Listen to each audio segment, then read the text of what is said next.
शनिवारी बँडस्टँडवर 3 तरुणी बुडाल्या। जीवाची पर्वा न करता त्यांचा जीव वाचवण्यासाठी रमेश वळुंज हा तरुण सरसावला। 2 मुलींना त्यानं वाचवलं, तिसरीला वाचवता आलं नाही आणि दुर्दैवाची बाब म्हणजे रमेश ही बुडून मरण पावला। त्याच्या कुटुंबियांना राजकीय नेते भेट देत आहेत। सांत्वनावरून श्रेयवाद रंगलाय।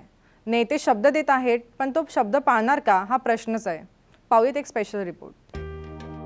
सेल्फी काढण्याच्या नादात बँडस्टँडवर 3 तरुणी बुडाल्या। त्यांच्यापैकी 2 वाचल्या। एकीला वाचवताना रमेश वळुंज यांचा जीव गेला। त्यांच्या मृतदेहाचा शोध सुरू होता, जो अखेर सापडलाय। त्यांच्या शौर्याचं कौतुक होतंय आणि त्यांच्या जाण्यानं हळहळही व्यक्त होतीये।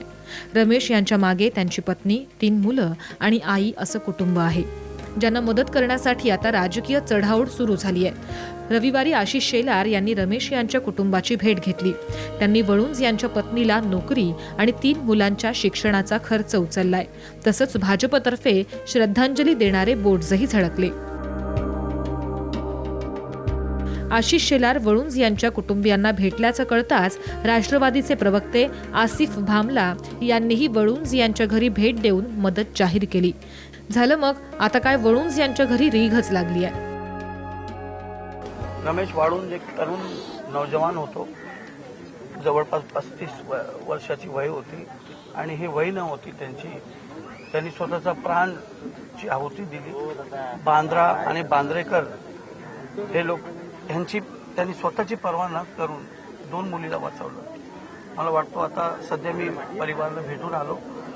हमारी जो संस्था है भामला फाउंडेशन, उसकी तरफ से जो आर्थिक मदद हमें करनी चाहिए की हमने, और हमने उनके परिवार को भी कहा है। उनका रोष यह है कि पुलिस, मैंने उनसे बताया कि पुलिस, अग्निशमन दल और तटरक्षक दल, ये तीनों एजेंसी साथ मिलकर काम कर रही है।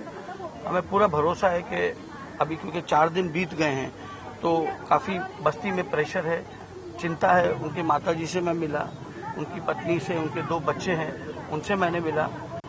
हमारे पार्टी की तरफ से, राष्ट्रवादी कांग्रेस पार्टी की तरफ से जो कोई मदद है, हमने अभी ऑलरेडी आर्थिक मदद का हमने घोषणा की है, और जो भी मदद उनके बच्चों की पढ़ाई लिखाई की हमारी संस्था ऑलरेडी काम कर रही है, उस दिशा में हम करेंगे।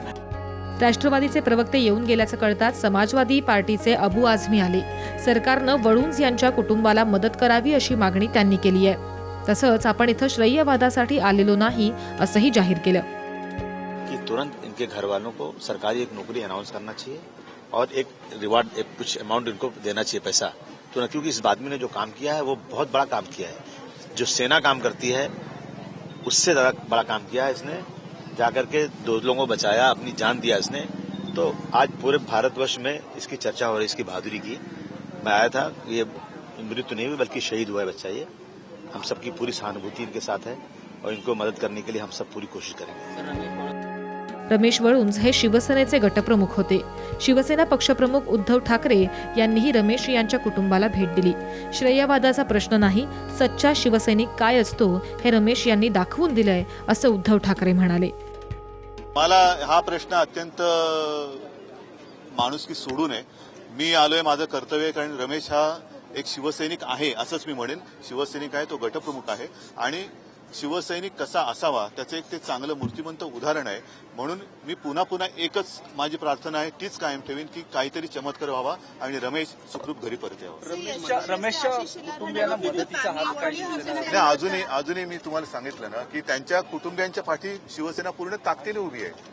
तिच्यात कुठेही कुचराई होणार नाही, कुठेही हलगर्जीपणा होणार नाही, परंतु शेवटी रमेश हा परत यावा हीच पहिल्यांची एक आहे प्रार्थना। आणि मला असं वाटतं नंतर काय हा प्रश्न उद्भवू नये, कारण रमेश एकदा आला की जसं तो शिवसैनिक म्हणून काम करत होता तसंच करेल।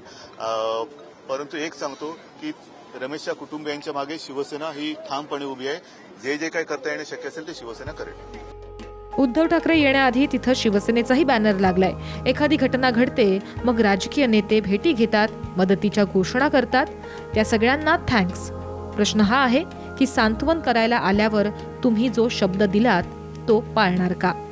कपालिनी सिनकर, साम टीव्ही, मुंबई।